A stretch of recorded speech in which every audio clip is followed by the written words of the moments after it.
Toss അക്കാഡമിയുടെ ഇന്നത്തെ കേഡറ്റിന്റെ ക്ലാസ്സിലേക്ക് ഒരുപാട് സ്നേഹത്തോടെ സ്വാഗതം. അങ്ങനെ 2024 കേഡറ്റ് പരീക്ഷയും ഇതാ പടിവാതിൽക്കൽ എത്തിയിരിക്കുന്നു.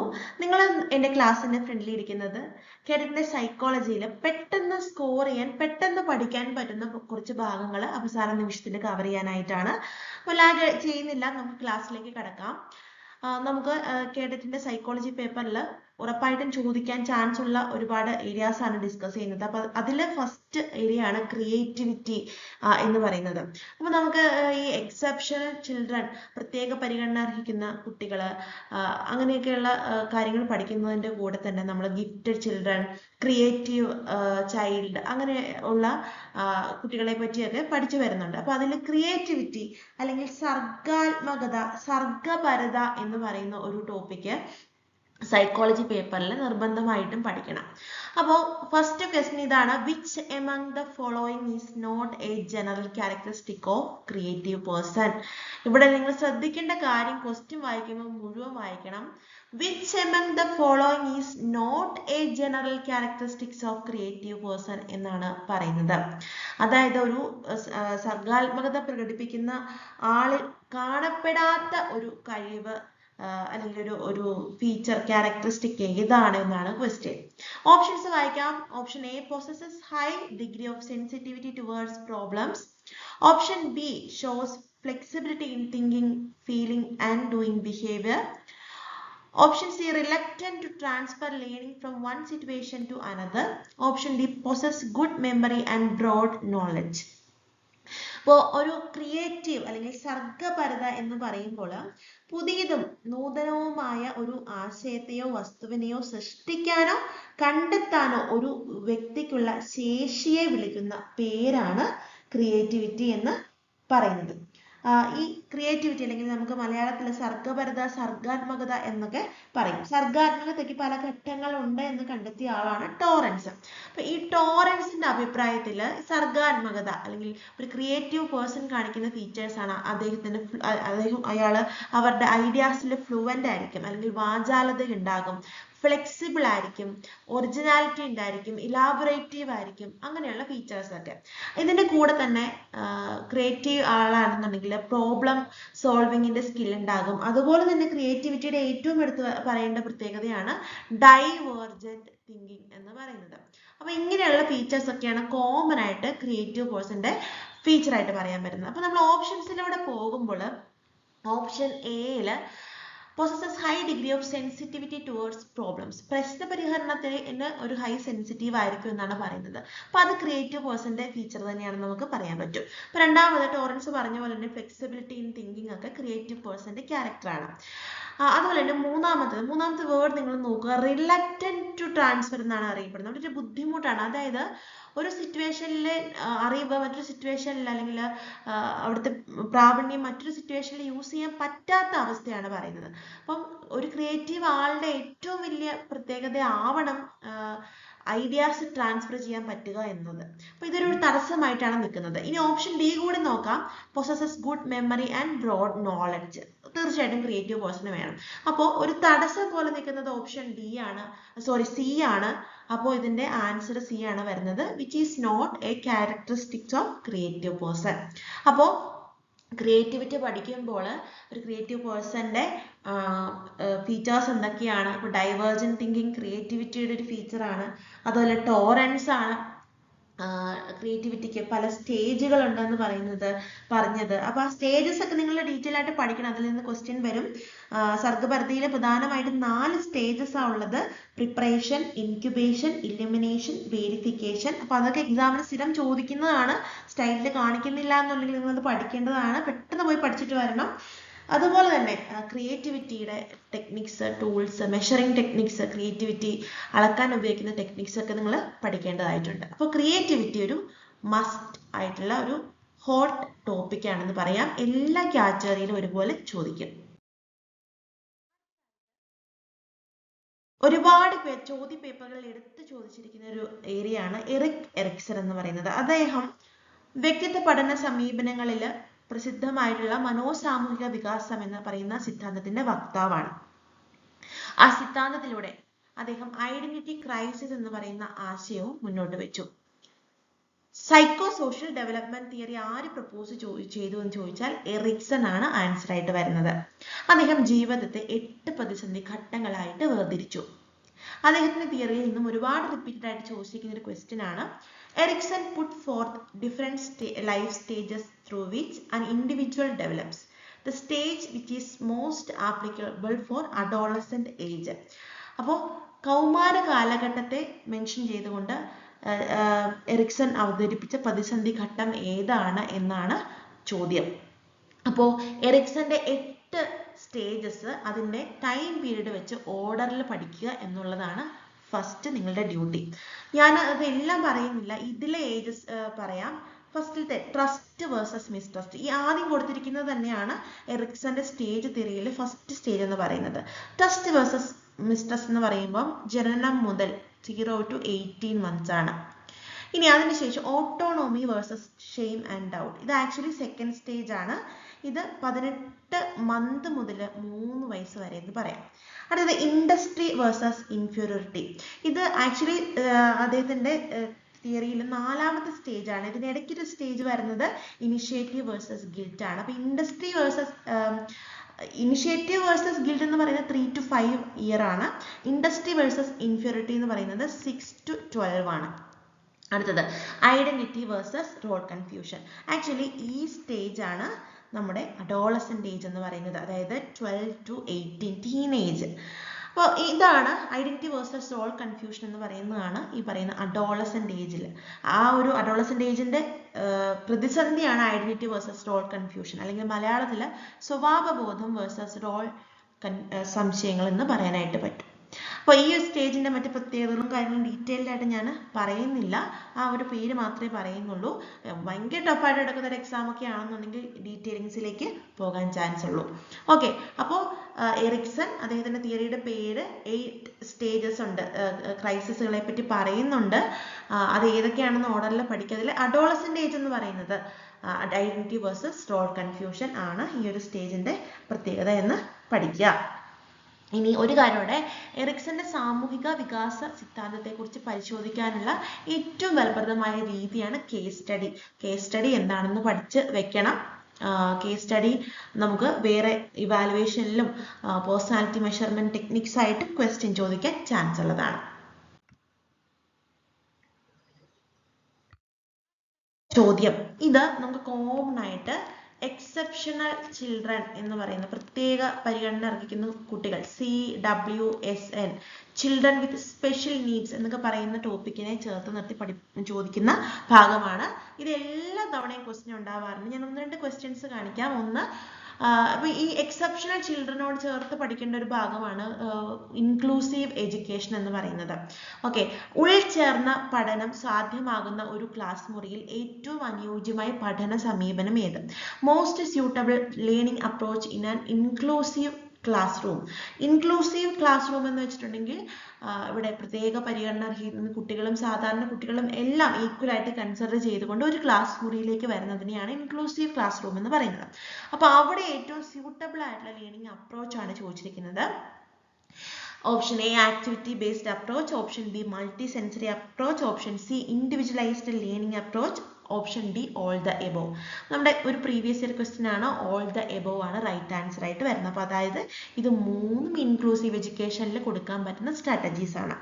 അടുത്തത് അസാധാരണ കഴിവുള്ള കുട്ടികൾക്ക് ഗിഫ്റ്റഡ് ചിൽഡ്രൻ നൽകാവുന്ന എൻറിച്ച്മെന്റ് പ്രോഗ്രാംസ് ഏതാണെന്നാണ് ക്വസ്റ്റ്യൻ. അപ്പോൾ എക്സെപ്ഷണൽ ചിൽഡ്രൻ ആയിട്ട് പഠിക്കുമ്പോൾ നിങ്ങൾ അതിനകത്ത് creative child, gifted children, slow learners, learning disabled, അങ്ങനെ ഒത്തിരി ക്യാരക്ടേഴ്സ് പഠിക്കാനുണ്ട്. അപ്പോൾ അത് ഡീറ്റെയിൽ ആയിട്ട് പഠിക്കും. നമ്മുടെ ടോസ് അക്കാഡമിയിൽ കോച്ചിങ് ഒക്കെ എടുക്കുമ്പോൾ ഇതൊക്കെ ഒരു സ്പെഷ്യൽ ക്ലാസ് ആണ്. നിങ്ങൾ ഈ ക്ലാസ് കാണുന്ന ടോസ് അക്കാഡമി സ്റ്റുഡൻസ് ഉണ്ടെങ്കിൽ അറിയാം, ഭയങ്കര ഡീറ്റെയിൽ ആയിട്ട് നമ്മൾ ഇതിനെപ്പറ്റി ക്ലാസ് പോകുന്നുണ്ട്. അപ്പോൾ ഗിഫ്റ്റഡ് ചിൽഡ്രന് നൽകാൻ പറ്റുന്ന എൻറിച്ച്മെന്റ് പ്രോഗ്രാംസ് ഏതാണെന്നാണ് ക്വസ്റ്റ്യൻ. എബിലിറ്റി ഗ്രൂപ്പിങ്ങും സമ്മർ സ്കൂളും ത്വരിതപ്പെടുത്തലും. എബിലിറ്റി ഗ്രൂപ്പിങ്ങും സമ്മർ സ്കൂളും ത്വരിതപ്പെടുത്തൽ എന്ന് പറയുമ്പോൾ ഇംഗ്ലീഷിൽ അതിന് ആക്സിലറേഷൻ എന്ന് പറയാനായിട്ട് സാധിക്കും. അപ്പോൾ ഇത്തരത്തിലുള്ള അപ്പോൾ പ്രോഗ്രാംസിനെ പറ്റിയും ഓരോ സ്പെഷ്യൽ കാറ്റഗറി സ്റ്റുഡൻസിന് കൊടുക്കാൻ പറ്റുന്ന എഡ്യൂക്കേഷണൽ പ്രോഗ്രാംസിനെ പറ്റിയൊക്കെയുള്ള ചോദ്യങ്ങൾ ഉറപ്പായിട്ടും ചോദിക്കും. ക്ലാസ്സിനോടൊപ്പം തന്നെ ഒരു കാര്യം കൂടി അറിയിച്ചു കൊള്ളട്ടെ. അടുത്ത HSA പരീക്ഷകൾ 2025 അവസാനത്തോടു കൂടി ഉണ്ടാകും. ഒരു വർഷത്തിൽ 2 കേട്ടറ്റ് എക്സാം മാത്രമേ ഉള്ളൂ എന്നുള്ള കാര്യം ഓർമ്മിപ്പിക്കുന്നു. അതായത് ഈ എക്സാം കഴിഞ്ഞാൽ 2024 ഡിസംബറിൽ ഒരു എക്സാം കിട്ടും. മാക്സിമം പോയാൽ 2025 മെയ്യിലെ ചിലപ്പോൾ ഒരു എക്സാം എഴുതാൻ പറ്റിയേക്കും. ഇതിൻ്റെ ഇടയ്ക്ക് ഉറപ്പായിട്ടും ഒരു HSA പരീക്ഷ നോട്ടിഫിക്കേഷൻ പ്രതീക്ഷിക്കാം. അപ്പം അതുകൊണ്ട് തന്നെ നിങ്ങൾ റിസ്ക് എടുക്കണ്ട. കേട്ടിട്ട് നിങ്ങൾ പാസ്സാകണം. പ്രത്യേകിച്ച് കാറ്റഗറി 3 ആൾക്കാർ. കാറ്റഗറി 3ക്ക് മാത്രമല്ല, നിങ്ങൾ ഏത് കാറ്റഗറി ആണെങ്കിലും കേട്ടിട്ട് ഉടൻ തന്നെ പാസ്സാകണം. അപ്പോൾ എല്ലാ കാറ്റഗറിക്കും ടോസ് അക്കാഡമിയിൽ കോച്ചിങ് ക്ലാസ്സസ് അവൈലബിൾ ആണ്. ഏത് കാറ്റഗറി 1, 2, 3, 4 എല്ലാത്തിനും കോച്ചിങ് ഉണ്ട്. അപ്പോൾ ഏത് കാറ്റഗറി ആണെങ്കിലും ഡിസംബർ എക്സാമിന് വേണ്ടിയുള്ള പുതിയ ബാച്ച് നമ്മൾ അനൗൺസ് ചെയ്തിട്ടുണ്ട്. ഓൺലൈൻ കോച്ചിങ് ആണ്. വീട്ടിലിരുന്നുകൊണ്ട് തന്നെ നിങ്ങൾക്ക് ക്ലാസ്സസ് അറ്റൻഡ് ചെയ്യാൻ പറ്റും. വളരെ ഡീറ്റെയിൽഡ് ആയിട്ടുള്ള വീഡിയോ ക്ലാസ്സസ് നിങ്ങൾക്ക് പ്രൊവൈഡ് ചെയ്യുന്നുണ്ട്. പഴയ കുറേ റെക്കോർഡഡ് ക്ലാസ്സസ് എന്ന രീതി മാത്രമല്ല, നമ്മൾ ഏറ്റവും അപ്ഡേറ്റഡ് ആയിട്ടുള്ള സെഷൻസ് ആണ് നിങ്ങൾക്ക് തരുന്നത്. ഇപ്പം ഞാൻ കഴിഞ്ഞ സ്ലൈഡിൽ എക്സെപ്ഷണൽ ചിൽഡ്രൻ ഒക്കെ പറഞ്ഞു അല്ലേ, ഇതൊക്കെ ആ ടോപ്പിക്കിൽ നിന്ന് എത്ര അപ്ഡേറ്റഡ് ആയിട്ട് ക്വസ്റ്റ്യൻ ചോദിക്കുമെന്ന് അറിയോ. അതുപോലെ NCF, KCF, പുതിയ ICT റിലേറ്റഡ് ഇതൊക്കെ കേട്ടിട്ട് ചോദിക്കുന്നുണ്ട്. അപ്പോൾ ഇതൊരിക്കലും പഴയ കുറേ റെക്കോർഡഡ് ക്ലാസ്സിൽ നിന്ന് കിട്ടില്ല. അപ്പോൾ ഡീറ്റെയിലിംഗ് ആയിട്ടുള്ള ക്ലാസ് വേണം. അപ്പോൾ നമ്മുടെ അത് സൈക്കോളജി മാത്രമല്ല, സബ്ജക്റ്റും ലാംഗ്വേജും എല്ലാം അത്രയും അപ്ഡേറ്റഡ് ക്ലാസ്സസ് ആണ്. അതുപോലെ തന്നെ വളരെ ഡീറ്റെയിൽഡ് ആയിട്ട് നിങ്ങൾക്ക് വായിച്ചെടുക്കാൻ പറ്റുന്ന, അതിൽ തന്നെ സിംപ്ലിഫൈ ചെയ്ത നോട്ടുകൾ, മോക്ക് ടെസ്റ്റ്, ഒരുപാട് മോക്ക് ടെസ്റ്റുകൾ, ഡൗട്ട് ക്ലിയറൻസ്, 2019 മുതൽ 2024 വരെ ഞാൻ പറഞ്ഞതേ ഉള്ളൂ. അതിന് മുമ്പുള്ള ക്വസ്റ്റ്യൻ പേപ്പേഴ്സ് നമ്മൾ ചെയ്യിപ്പിക്കുന്നുണ്ട്. കേട്ടറ്റിനെ സംബന്ധിച്ചിടത്തോളം ക്വസ്റ്റ്യൻ പേപ്പേഴ്സ് കിട്ടുന്ന സോഴ്സ് വളരെ കുറവാണ്. ഒരു ഗൈഡിൽ നിന്നും ഒക്കെ കളക്ട് ചെയ്യാൻ പറ്റുന്നതിൽ ഒരു ലിമിറ്റ് ഉണ്ട്. അപ്പോൾ നമ്മളിവിടെ മാക്സിമം ക്വസ്റ്റ്യൻ പേപ്പേഴ്സ് സംഘടിപ്പിച്ച് തരുന്നുണ്ട്. അതുപോലെ തന്നെ പേഴ്സണൽ മെന്റേഴ്സ്, നിങ്ങൾ പഠിക്കുന്നുണ്ടോന്ന് ഫോളോ അപ്പ് ചെയ്യാനും നിങ്ങൾക്ക് ഡൗട്ട് ചോദിക്കാനും ടീച്ചേഴ്സ് ഉണ്ടാകും. ഇനി ഇവിടുത്തെ റിവ്യൂസും റിസൾട്ടുമാണ് നമുക്ക് തരാൻ പറ്റുന്ന ഏറ്റവും വലിയ ഉറപ്പെന്ന് പറയുന്നത്. അപ്പോൾ അടുത്ത ഡിസംബർ എക്സാമിന് വേണ്ടി കോച്ചിങ് ജോയിൻ ചെയ്യാൻ ആഗ്രഹിക്കുന്നവർക്ക് ഈ തന്നിരിക്കുന്ന നമ്പറിൽ കോൺടാക്ട് ചെയ്യാം. വാട്സപ്പിൽ മെസ്സേജ് അയക്കാം, വിളിക്കുകയും ചെയ്യാം. ഈ ക്ലാസ് എടുക്കുന്ന ഞാൻ തന്നെയായിരിക്കും വിളിക്കുമ്പോൾ ഫോൺ എടുക്കുന്നത്. എൻ്റെ പേര് മരിയ എന്നാണ്. നിങ്ങൾ ആർക്കെങ്കിലും ഒക്കെ വാട്സാപ്പിൽ നമ്മൾ കോൺടാക്ട് ചെയ്തിട്ടുണ്ടായിരിക്കും. ഓക്കെ, അപ്പോൾ എല്ലാവർക്കും അക്കാഡമിയിലേക്ക് സ്വാഗതം. നെക്സ്റ്റ് ക്ലാസ്സിലേക്ക് പോകാം. അടുത്തത് മൈക്രോ ടീച്ചിങ്. നമുക്ക് ടീച്ചിങ് ആപ്റ്റിറ്റ്യൂഡ്, അത് കേട്ടറ്റിൽ സൈക്കോളജി പേപ്പറിലും ഏത് പേപ്പറിലും ലാംഗ്വേജിലോ പെഡഗോഗിയിലോ സബ്ജക്റ്റിലോ ഏതിൽ വേണമെങ്കിലും ചോദിക്കാൻ ചാൻസ് ഉള്ള ഒരു ഏരിയയാണ് മൈക്രോ ടീച്ചിങ് എന്ന് പറയുന്നത്. DW അലൻ ആണ് മൈക്രോ ടീച്ചിങ് കൊണ്ടുവന്നത്. അപ്പോൾ ഇതിൻ്റെ ഫസ്റ്റ് ഡെസിഗ്നേഷൻ, ഫസ്റ്റ് സ്റ്റെപ്പാണ് ചോദിച്ചിരിക്കുന്നത്. ഓപ്ഷൻസ് ഇങ്ങനെയാണ്: ടീച്ചിങ്, പ്ലാനിങ്, ഫീഡ്ബാക്ക്, ഫോർവേഡ് എന്നൊക്കെയാണ് കൊടുത്തിരിക്കുന്നത്. മൈക്രോ ടീച്ചിങ്ങിൻ്റെ സൈക്കിളിൽ 6 സ്റ്റെപ്പുകളാണ്. Planning, micro lesson plan, teach, feedback, replan, reteach, refeedback. ഇതാണ് മൈക്രോ ടീച്ചിങ്ങിൻ്റെ സൈക്കിൾ. അപ്പോൾ പ്ലാനിങ് എന്നിങ്ങനെ ടീച്ചേഴ്സിൻ്റെ പ്ലാനിങ് എന്ന് പറയുന്നതാണ്. അപ്പം ലെസൺ പ്ലാനിങ് ഒക്കെ വരുന്ന പ്ലാനിങ് ആണ് മൈക്രോ ടീച്ചിങ്ങിൻ്റെ ഫസ്റ്റ് സ്റ്റെപ്പ്. ഇതിങ്ങനെ ഓർഡറിലും തിരിച്ചും എല്ലാം ക്വസ്റ്റ്യൻ ചോദിക്കാൻ ചാൻസ് ഉണ്ട്. അപ്പം മൈക്രോ ടീച്ചിങ് പഠിക്കുക. DW അലൻ ആണ് മൈക്രോ ടീച്ചിങ് എന്ന് പറയുന്ന കൺസെപ്റ്റിൽ പോപ്പുലറൈസ് ചെയ്തത്. നല്ല കാര്യവും പഠിക്കുക. അടുത്തത്, which of the following is a stage of moral development proposed by Lawrence Kohlberg? Stage theories, intelligence, personality development, constructivism, അങ്ങനെ ഒത്തിരി സ്റ്റേജ് തിയറീസ് പഠിക്കാനുണ്ട്. അപ്പോൾ അതിൽ തന്നെ സ്റ്റേജ് തിയറി ആകുമ്പോൾ ഓരോരുത്തർ കൊണ്ടുവന്നിരിക്കുന്ന സ്റ്റേജുകൾക്ക് ഓരോ പേരൊക്കെ ഉണ്ടാവും. അപ്പോൾ ആ പേര് ഇത് ആര് കൊണ്ടുവന്നെന്ന് ചോദിക്കാൻ ചാൻസ് ഉണ്ട്. അപ്പോൾ താഴെ തന്നിരിക്കുന്നതിൽ ലോറൻസ് കോൾബർഗ് പ്രപ്പോസ് ചെയ്ത സ്റ്റേജ് തിയറി ഏതാണെന്നാണ് ചോദ്യം. അപ്പോൾ സ്റ്റേജസിന്റെ പേര് ഇതാണ്: 1 latency stage, 2 social contract orientation, 3 concrete operational stage, 4 industry versus inferiority. ഇപ്പോൾ കഴിഞ്ഞ സ്ലൈഡ് കേട്ടെങ്കിൽ നിങ്ങൾക്ക് മനസ്സിലാവും ഇൻഡസ്ട്രി വേഴ്സസ് ഇൻഫീരിയോറിറ്റി എറിക്സൺ ആണെന്ന് ഞാൻ പറഞ്ഞല്ലേ. ബാക്കി സ്റ്റേജസ് ആരുടെയൊക്കെ നോക്കാം. കോൺക്രീറ്റ് ഓപ്പറേഷണൽ സ്റ്റേജ് ജീൻ പിയാഷേയുടേതാണ്. ജീൻ പിയാഷേയുടെ മെന്റൽ ഡെവലപ്മെന്റിന്റെ തിയറിയിൽ വരുന്നതാണ് concrete, pre operational, formal operational ഒക്കെ. ഓക്കെ, ഇനി ലാറ്റൻസി സ്റ്റേജ് എന്ന് പറയുന്നത് നമുക്ക് സിഗ്മണ്ട് ഫ്രോയിഡിന്റെ തിയറിയിലെ ഫാലിക് സ്റ്റേജ്, ലാറ്റൻസി സ്റ്റേജ് ഒക്കെ അദ്ദേഹത്തിന്റെ തിയറിയിൽ വരുന്നതാണ്. അപ്പോൾ ഇതിൽ പറഞ്ഞിരിക്കുന്ന സോഷ്യൽ കോൺട്രാക്ട് ഓറിയന്റേഷൻ ഇതാണ് ആക്ച്വലി ലോറൻസ് കോൾബർഗ് പ്രപ്പോസ് ചെയ്തത്. അപ്പോൾ ഇങ്ങനെയുള്ള ചോദ്യങ്ങളും ചോദിക്കാം. അപ്പോൾ ഓരോ സൈക്കോളജിസ്റ്റുകളും അവരുടെ സ്റ്റേജ് തിയറിയും ഇനി ഇൻ ഡീറ്റെയിൽ ആയിട്ട് പോകുമ്പോൾ സ്റ്റേജ് തിയറീസിന്റെ ഫീച്ചേഴ്സ്, ഇപ്പൊ കുറച്ച് മുമ്പ് അഡോളസെന്റ് ഏജ് ഏതാണെന്ന് ചോദിച്ചു അല്ലെ. ഇപ്പൊ ഈ stage theories concrete, operate stage, ഇതൊക്കെ ഓരോ സ്റ്റേജിന് ഓരോ ഏജ് ഉണ്ട്. ഇങ്ങനെ ഏജ് എടുത്ത് ചോദിക്കാം, ഇതിന്റെ ഫീച്ചർ ചോദിക്കാം, അങ്ങനെയൊക്കെ ഡീറ്റെയിൽ ആയിട്ട് ക്വസ്റ്റ്യൻ പോകും. ഇതൊക്കെ നിങ്ങൾക്ക് സ്കോർ ചെയ്യണമെന്നുണ്ടെങ്കിൽ നല്ല പ്രിപ്പറേഷൻ, നല്ല സിസ്റ്റമാറ്റിക് ആയിട്ടുള്ള പ്രിപ്പറേഷൻ കൂടിയേ തീരുള്ളൂ. പക്ഷെ റാപ്പിഡ് ഫയറിൽ നമുക്ക് പെട്ടെന്ന് നോക്കാൻ പറ്റുന്ന ഒരു ക്വസ്റ്റ്യൻ ആണ്. അടുത്തത്, നിങ്ങൾ ടോസ് അക്കാഡമിയുടെ ഒരു 2023 ഡിസംബറിൽ നമ്മളൊരു ഫീച്ചർ തന്നിട്ടുണ്ടായിരുന്നു, ഹാൻഡ് ബുക്ക് എന്ന് പറഞ്ഞിട്ട്. അത് ആ സീസണിലെ മാത്രം ഫീച്ചർ ആയിരുന്നു. അതിൽ നമ്മൾ കൊടുത്തിരുന്ന വളരെ ഉപകാരപ്രദമായിട്ടുണ്ടായിരുന്ന ഒരു കോളമാണ് most repeated eminence and contributions. പെട്ടെന്ന് പറഞ്ഞു പോകാം. ബ്രെയിൻ സ്റ്റോമിങ്, അതിന്റെ പ്രൊപ്പോണന്റ് അലക്സ് എഫ് ഓസ്ബോൺ ആണ്. ബ്രെയിൻ സ്റ്റോമിങ് ക്രിയേറ്റിവിറ്റിയുമായി ബന്ധപ്പെട്ട അതാണ്. അടുത്ത സോഷ്യോമെട്രി, സാമൂഹ്യമിതി എന്ന് പറയുന്ന ആശയം JL മൊർനോടെയാണ്. അടുത്ത വൈഗോട്സ്കി, അദ്ദേഹം ഒരു സോഷ്യൽ കൺസ്ട്രക്റ്റിവിസ്റ്റ് ആണ്. സ്കഫോൾഡിങ്, കൈത്താങ്. ZPD, zone of proximal development. MKO, more knowledgeable other എന്നുള്ള ആശയങ്ങളൊക്കെ അദ്ദേഹത്തിന്റെ അതാണ്. അതുപോലെ തന്നെ നോം ചോംസ്കി, യൂണിവേഴ്സൽ ഗ്രാമർ, ലൗകിക വ്യാകരണം. ലാംഗ്വേജ് അക്വിസിഷൻ ഡിവൈസ് LAD അഥവാ ഭാഷാ സമാർജന ഉപകരണം എന്നിവ നോം ചോംസ്കിയുടേതാണ്. അടുത്തത് Bruner, discovery learning, spiral curriculum, concept attainment model എന്നിവ ബ്രൂണറുടെയാണ്. ഞാൻ കുറച്ചു മുമ്പ് പറഞ്ഞ മൈക്രോ ടീച്ചിങ്, അത് DW അലന്റേതാണ്. Carl Roger, client centred therapy, non directive teaching counselling എന്നിവ കാൾ റോജറിന്റേതാണ്. അടുത്തത് ടാറ്റ്, ഇതൊരു പേഴ്സണാലിറ്റി മെഷർമെന്റ് ടെക്നിക്കാണ്. തീമാറ്റിക് അപ്പർസെപ്ഷൻ ടെസ്റ്റ് എന്നതാണ് ഫുൾ ഫോമും പഠിക്കണം. അത് രണ്ടുപേരാണ് കൊണ്ടുവന്നത്, മോർഗൻ ആൻഡ് മുറേ എന്ന് നമുക്ക് ഷോർട്ട് ഫോമിൽ പഠിക്കാം. അടുത്തത് വാറ്റ്, മറ്റേ വാറ്റ് അല്ല, ഇത് ഒരു പേഴ്സണാലിറ്റി മെഷർമെന്റ് ടെക്നിക്കാണ്. വേർഡ് അസോസിയേഷൻ ടെസ്റ്റ്, അത് കാൾ യങ്ങിന്റെയാണ്.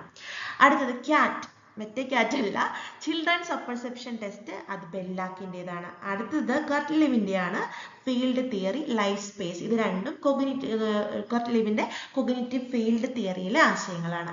അപ്പോൾ ഇതുപോലെ കോൺട്രിബ്യൂഷൻസും അവരുടെ എമിനൻസും പഠിക്കുക, മസ്റ്റ് ആയിട്ട് ചോദിക്കുന്ന ഏരിയ ആണ്. അടുത്തൊരു മസ്റ്റ് സ്റ്റഡി ടോപ്പിക് ആണ് നാഷണൽ എഡ്യൂക്കേഷൻ പോളിസി 2020, പുതിയ വിദ്യാഭ്യാസ നയം. അപ്പൊ ഇതിൽ ഞാൻ ഡീറ്റെയിൽ ആയിട്ട് പറയുന്നില്ല. ഇതിൽ ഹൈലൈറ്റഡ് ആയിട്ട് പഠിക്കുന്ന 3 കാര്യങ്ങളാണ്. ഒന്ന്, NEP 2020, അതിന്റെ ചെയർമാൻ ആരാ? കമ്മിറ്റിയുടെ ചെയർമാൻ ഡോക്ടർ K കസ്തൂരിരംഗനാണ്. രണ്ടാമതായിട്ട് പഠിക്കേണ്ട കാര്യം NEP 2020, അത് യൂണിയൻ ക്യാബിനറ്റ് അപ്രൂവ് ചെയ്തത് എന്ന് 29 ജൂലൈ 2020 അതുപോലെ തന്നെ NEP പ്രൊപ്പോസ് ചെയ്യുന്ന പുതിയ വിദ്യാഭ്യാസ നയത്തിലെ പുതിയ എഡ്യൂക്കേഷണൽ പാറ്റേൺ 5+3+3+4. അപ്പോൾ ഈ ഒരു പാറ്റേണിനാണ് പുതിയ ഇംപ്ലിമെന്റേഷൻ വരുന്നത്. നിങ്ങൾ ഒരു കാര്യം കമന്റ് ചെയ്യണം, ഈ 5+3+3+4 എന്ന് പറഞ്ഞ പാറ്റേൺ പ്രൊപ്പോസ് ചെയ്തത് NEP ആണെന്ന് പറഞ്ഞു. നിങ്ങൾ കമന്റ് ചെയ്യേണ്ടത് ഈ ഓരോ നമ്പേഴ്സും ഏത് സ്റ്റേജിനെയാണ് സൂചിപ്പിക്കുന്നത് എന്നുള്ളത്. 5 എന്താണ്, 3 എന്താണ്, ഈ 3 എന്താ, സെക്കൻഡ് 3 എന്താണ്, അതുപോലെ തന്നെ 4 എന്താണ്.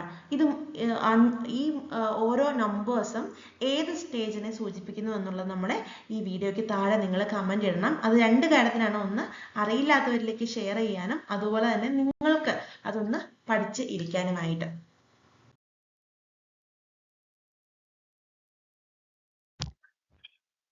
അടുത്തത് പ്രധാനമായിട്ടും പഠിച്ചിരിക്കേണ്ട മറ്റൊരു ഭാഗമാണ് NCF-ഉം KCF-ഉം. KFC അല്ല ഞാൻ പറയുന്നത്, തെറ്റിദ്ധരിക്കരുത്. NCF-ഉം KCF-ഉം ആണ്. ഓക്കെ, അപ്പോ NCF national curriculum framework, KCF Kerala curriculum framework അല്ലെങ്കിൽ കേരള പാഠ്യപദ്ധതി ചട്ടക്കൂട്. ഇതിൽ 2 പ്രധാന കാര്യങ്ങളാണ്. NCF എന്ന് പറയുന്നത് 2005 വന്നിട്ടുണ്ട്, 2009 വന്നിട്ടുണ്ട്. എന്ത്? NCF. 2005 NCF പ്രപ്പോസ് ചെയ്തത് NCERT ആണ്. ഓക്കെ, 2005 NCF പ്രപ്പോസ് ചെയ്തത് NCERT ആണ്. ഇനി 2009 NCF പ്രപ്പോസ് ചെയ്തത് NCTE ആണ്. ഇതെടുത്ത് ചോദിക്കാറുണ്ട്. അടുത്തത് KCF. KCF 2007 വന്നിട്ടുണ്ട്, 2013 വന്നിട്ടുണ്ട്.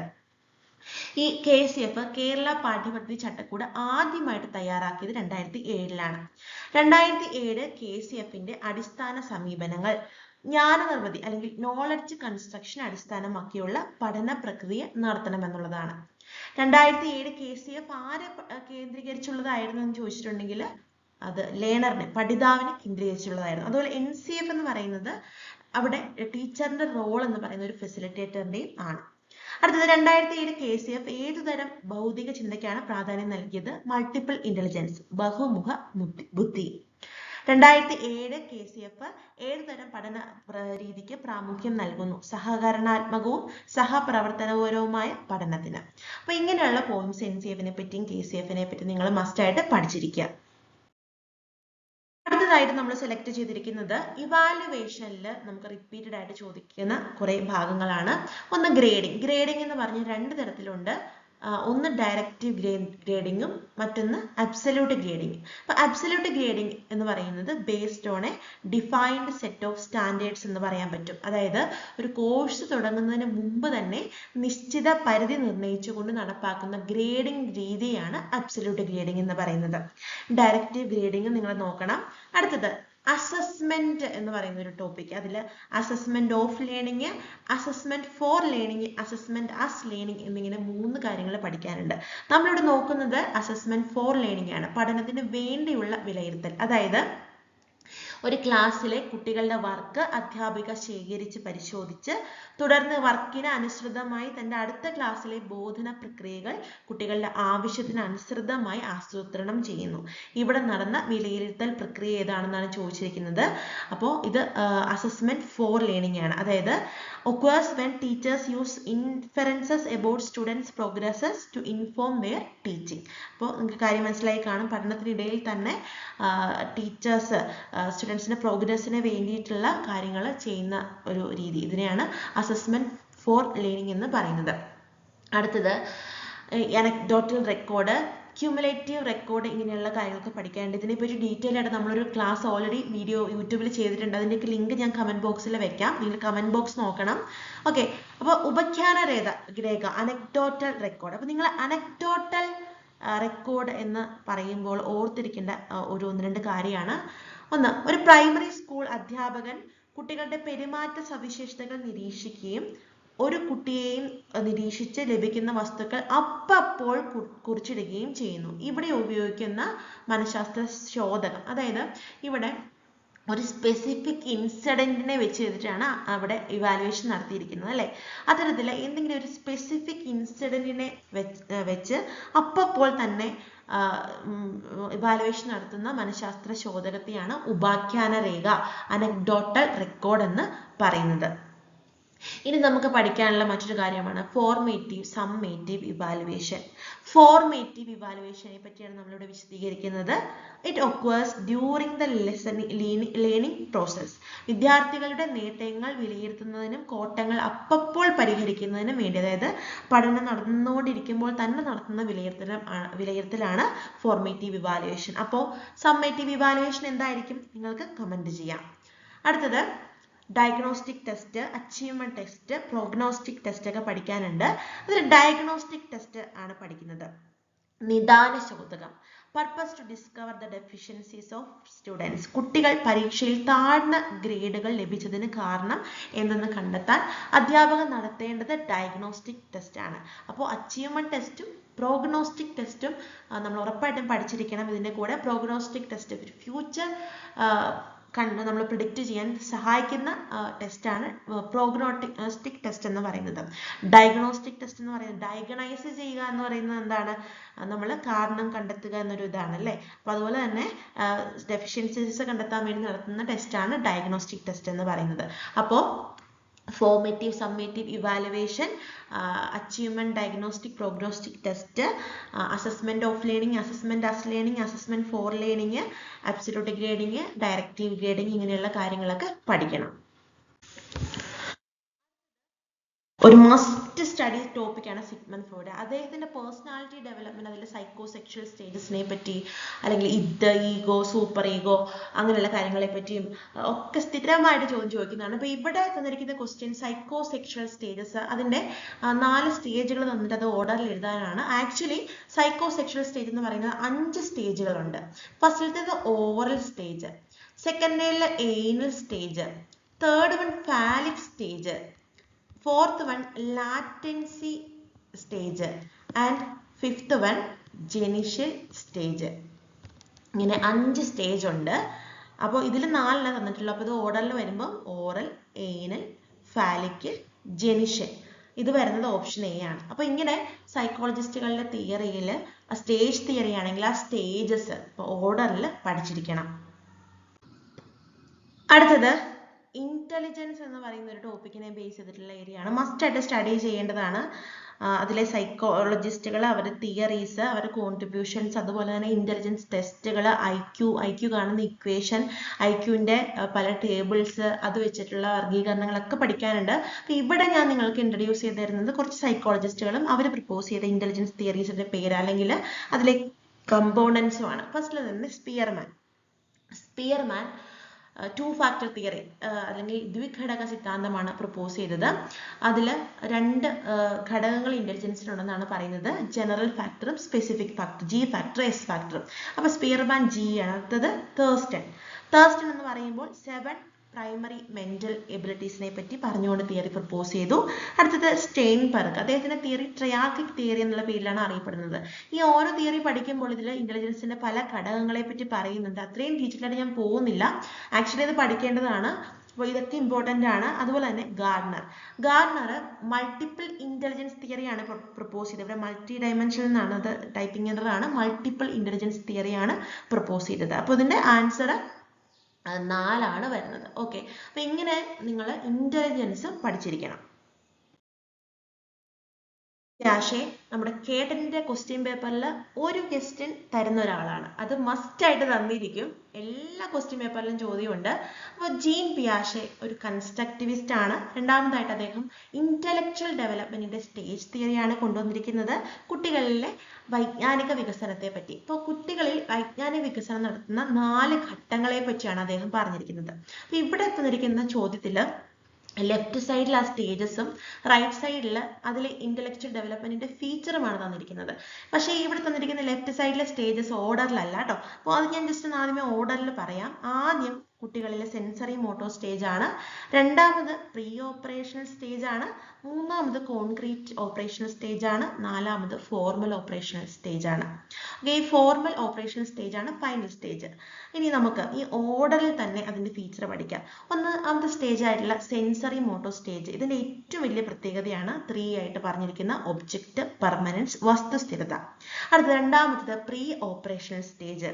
ഇവിടെ സിംബോളിക് തോട്ട് ആണ്, പ്രതീകാത്മകമായി ചിന്തിക്കാനുള്ള കഴിവ്. പക്ഷേ ഇവിടെ കൺസർവേഷൻ എന്ന് പറയുന്ന ഒരു ഫീച്ചർ ഇല്ല, അതായത് കാര്യങ്ങളെ അളവുകളുടെ അടിസ്ഥാനത്തിൽ വർഗീകരിക്കാനുള്ള കഴിവ് ഇല്ല. മൂന്നാമത്തെ സ്റ്റേജ് എന്ന് പറയുന്നത് കോൺക്രീറ്റ് ഓപ്പറേഷൻ സ്റ്റേജ് ആണ്. ഇവിടെ കുട്ടിക്ക് 2 കഴിവുണ്ട്, കൺസർവേഷനും ഉണ്ട്, ലോജിക്കൽ തിങ്കിങ്ങും ഉണ്ട്. അടുത്തത് ഫോർമൽ ഓപ്പറേഷണൽ സ്റ്റേജ്. ഇത് ഹൈപ്പോത്തറ്റിക്കൽ തിങ്കിങ്ങിന്റെ സ്റ്റേജ് ആണ്, അബ്സ്ട്രാക്ട് തിങ്കിങ്ങിന്റെ സ്റ്റേജ് ആണ്. അപ്പൊ ഇങ്ങനെയാണ് വരുന്നത്. അത് ആ stage theory sensory motor, pre operational, concrete operational, formal operational എന്നിങ്ങനെയാണെന്നും sensory motor object permanence, pre operational symbolic thoughts, concrete operational logical thinking, formal operational എന്ന് പറയുമ്പോൾ അബ്സ്ട്രാക്ട് തിങ്കിങ്, ഇങ്ങനെ പഠിച്ചിരിക്കുക. അപ്പൊ ഇവിടെ ഇതിന്റെ ആൻസർ വരുന്നത് ഓപ്ഷൻ 2 ആണ്. അതായത് A 2, B 4, C 1 and final one D 3. Okay, അപ്പോൾ ഇങ്ങനെയാണ് ഇതിന്റെ ഓർഡർ വരുന്നത്. അപ്പോൾ ജീൻ പിയാഷെയുടെ സ്റ്റേജസും അതിന്റെ ഫീച്ചേഴ്സും പഠിക്കണം. ഇനി പെട്ടെന്ന് നോക്കി പോകേണ്ട കുറച്ച് വർഷങ്ങളും കുറച്ച് ഫുൾ ഫോംസ് ആണ്. ഒന്ന് PWD act, persons with disabled act 95ലാണ് പ്രപ്പോസ് ചെയ്തത്. NCF നാഷണൽ കരിക്കുലം ഫ്രെയിംവർക്ക് ആദ്യമായിട്ട് വന്നത് 2005ലാണ്. കഴിഞ്ഞ സ്ലൈഡിൽ ഞാൻ പറഞ്ഞു. KCF കേരള കരിക്കുലം ഫ്രെയിംവർക്ക് 2007ലാണ് ആദ്യമായിട്ട് വന്നത്. അടുത്തത് RT right to education act 2009ലാണ് വന്നത്. അതായത് RT ആക്ട് നിലവിൽ വന്നത് 2010 ഏപ്രിൽ 1-ലാണ്. 2009 അത് പ്രപ്പോസ് ചെയ്തു. ഒഫീഷ്യലി നിലവിൽ വന്നത് 2010-ലാണ്. കേരളത്തിൽ അത് 2011-ലുമാണ് വന്നത്. അടുത്തത് NCFTE national curriculum framework for teacher education 2009-ലാണ് വന്നത്. അടുത്തത് ലേണിംഗ് വിത്തൗട്ട് ബർഡൻ എന്ന പേരിൽ അറിയപ്പെടുന്ന യശ്പാൽ കമ്മിറ്റി 1993 ഭാരമില്ലാത്ത ആയാസരഹിതമായ പഠനം. അടുത്തത് RPWD act right of persons with disabilities act 2016. ഇതൊക്കെ മുൻവർഷ ക്വസ്റ്റ്യൻ പേപ്പറുകളിൽ ചോദിച്ചിരിക്കുന്ന ഇയറും അതിൻ്റെ എന്താണ് പ്രോഗ്രാമുകളുമാണ്. ഓക്കെ, അപ്പോൾ ഇത് നിങ്ങൾ മസ്റ്റായിട്ട് പഠിച്ചിരിക്കണം, ചോദിക്കാൻ ചാൻസ് ഉണ്ട്.